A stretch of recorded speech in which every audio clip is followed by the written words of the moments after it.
Channel को subscribe जरूर करें और साथ में बेल आइकन को दबाना ना भूलें। सजनी म्यूजिक प्रेजेंट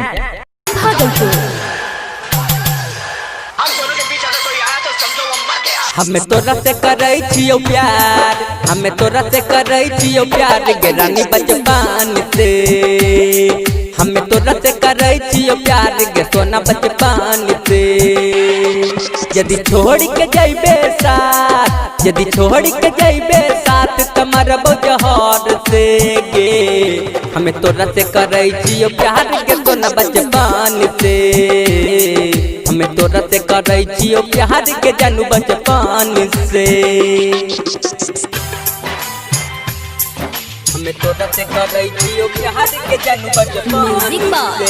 डीजे बादल राज, बादल राज, बादल राज, बादल राज। हमें तोरा से करे छियो प्यार के जानू बचपन से।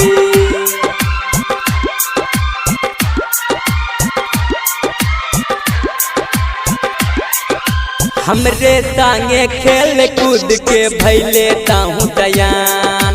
धीरे धीरे दिल में हमरो बस गेली गे जान, बस गेली गे जान। हमरे संगे खेल कूद के भैले ताहू दयान।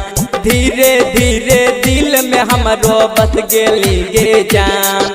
जे जानै नहीं छलिए उहे सब सिखैले गे। जब भेलौ तो रोमान तब मिले अली गे।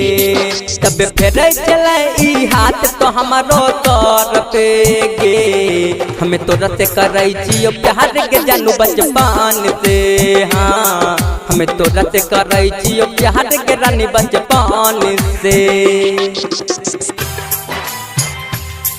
हमें तोरा से करे छियो प्यार के जानू बचपन से। डीजे बादल राज, बादल राज, बादल राज, बादल राज।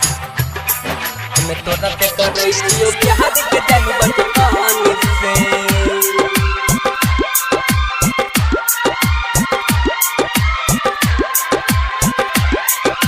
कैसा हमा सहबौ तोरो पल पल के है दूरी। प्रीतम प्यार के बुझल रानी बहुते छै मजबूरी। कैसा तोहरो सहबौ हमें पल पल के है दूरी। सोनू सितारा के बुझल रानी बहुते छै मजबूरी। राइटर तुलसी के आज चुप न रहतौ गे। नीतेश दीवाना तोरा कुछ न कहतौ गे। बल्मीकि यह वीडियो वायरल करतौ नेट पे गे। हमें तोरा से करे छियो प्यार के जानू बचपन से गे। हमें तोरा से करे छियो प्यार के सोना बचपन से।